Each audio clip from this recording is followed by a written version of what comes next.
Hi, I'm Alex, and this is Bang on a Synth. Matter of fact, this is the very first video ever on Bang on a Synth, which is a YouTube channel which is here to encourage you to play music. Whether you have ever played music before or not, music is out there, and there are all kinds of fun sounds just waiting for you to make them. If you like making sounds, this might be the right place for you, and especially if you have ever wanted to uh, play music but just thought, oh my goodness, with all the letters and all the numbers and all the gobbledygook terminology of music words and everything, it just seemed like it wasn't for you or wasn't accessible to you. Don't even worry about it. You're in the right place. This is Bang on a Synth, and whether you have one of those toy keyboards kicking around your house that's like shaped like a cat from Target, or whether you have an old Casio from the 80s in the bare bottom of a closet, or whether you have a nice synthesizer, or you have an upright piano or a grand piano that you're intimidated to touch, we're going to encourage you to touch it. Bring it out.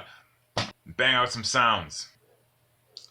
I'd like to start with a demonstration. Demonstration to show to you that you can make some enjoyable sounds even if you don't know the first thing about playing a C or a B or F sharp, whatever all that stuff is.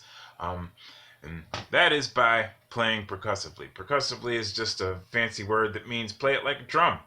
You play it just with the rhythm of it all. If you've ever played a hand drum, picked up a hand drum and done some of that fun stuff, then you've played percussively, and you could do the same thing on one of these. Don't believe me? Let me show you. Okay. Does not matter which ones you pick. If you pick the ones down here to the left, you get a low sound, and if you pick the ones up further along to the right, you get a high sound. That just means that the sound waves are vibrating faster for the higher pitched sounds and slower for the low. It really doesn't matter. But you could just pick any of them, and you can have yourself hours of fun just playing percussively.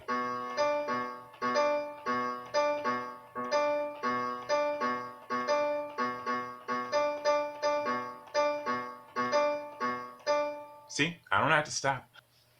And that right there, in and of itself, is just enough reason to pick up a synthesizer or sit down next to a piano, or because you probably can't really pick up your. Maybe you could. I don't know. I don't know you. I don't know how heavy your piano is. But I digress. Often. So just with that alone, you've unlocked all kinds of fun that you can have. But maybe we're ready to go a little bit further, dig a little deeper. If you have a piano keyboard like this, or synthesizer, or whatever, if it's grouped into these pairings of 2 black keys and a group of 3 black keys and then 2 black keys and 3 black keys, if this looks familiar to you, then I can help you decode it a little bit and make some more intentional sounds if that's what you're into. Okay, now whenever I'm showing somebody how to play this thing, one of the first things I like to show to people is how to find the D key. You don't have to think of the musical alphabet as having like a beginning or an ending. I mean, a lot of people find C to be very important and use C as sort of like a beginning and an ending. A lot of people don't. A lot of people use A as the beginning because that's the beginning of our alphabet. But really, we just have 7 values, A, B, C, D, E, F, and G, and we use them over and over and over again. On these keyboards, piano, synthesizer, what have you, there are 12 different note values. And you might look at yours and say, there's a lot more than 12, buddy. But however many individual keys there are, they're only considered to be 12 different ones. And every time you get to a new group of 12, you just use the same names over and over again. Let me show you. This here is called a C. And if you counted 12 individual keys up, the 12th you would get would be a C again. And then 12 more is another C. Now, clearly, those don't sound exactly the same. And if they did sound exactly the same, then why would anybody ever make a keyboard that had more than 12 keys? But these vibrate exactly twice as fast or half as fast as each other. And human beings hear that as being similar enough that in music we just call it the same thing. But those were C's, and I was promising to show you a D. And the reason why I like to start with the D key is because it's so easy to find. It just sort of jumps out at you. There are, as I said before, groupings of 2 black keys and groupings of 3 black keys. Groupings of 2, 3, 2, 3, over and over again, however long your piano keyboard happens to be. Groupings of 2, groupings of 3. Every time you see a grouping of 2, right in the middle of the grouping of 2 black keys is a white key, which is a D. So if you see the groupings of 3, your D is not in there. No. And it's not, around anywhere else. It's just in between those 2 black keys, the groupings of 2. You need the groupings of 2. And then right in the middle is the D.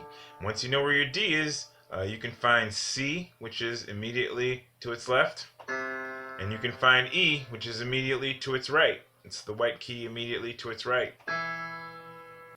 And so that is a very, very good place to start with knowing a little bit of music. And a lot of songs that are for young learners and young children and, nursery rhyme type songs, they rely really heavily on those C's, D's, and E's just because they're a great place to start. And I find them easy to find. Row, row, row your boat gently down the stream. That's mostly a lot of C, D, and E. In fact, next video we'll talk all about row, row, row your boat.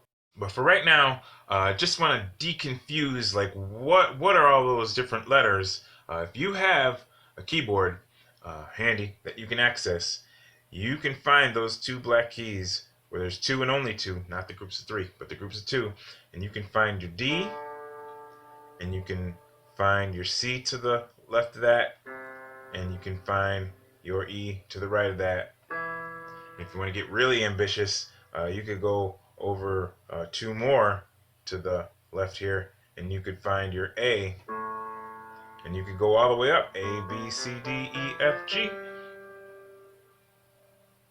And then it just repeats over and over again, A, B, C, D, E, F, G. And then it just repeats again, A, B, C, D. Oh, ran out of keys. But yeah, if you never knew anything about music, you now know how to find the D key, and you can just practice from there.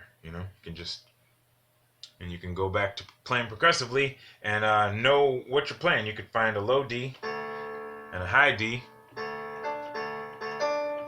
If you never knew anything about what you were doing, now you know a little bit about what you're doing. I'm Alex again, and this is Bang on a Synth, where I encourage you to pick up some kind of musical instrument.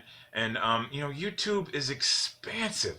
So many people teaching you anything you want to know about music. So don't just not know. Pick up whatever instrument it is that you're interested in, and find the YouTube channel that teaches you how to do that thing, and just do it. All right? Peace.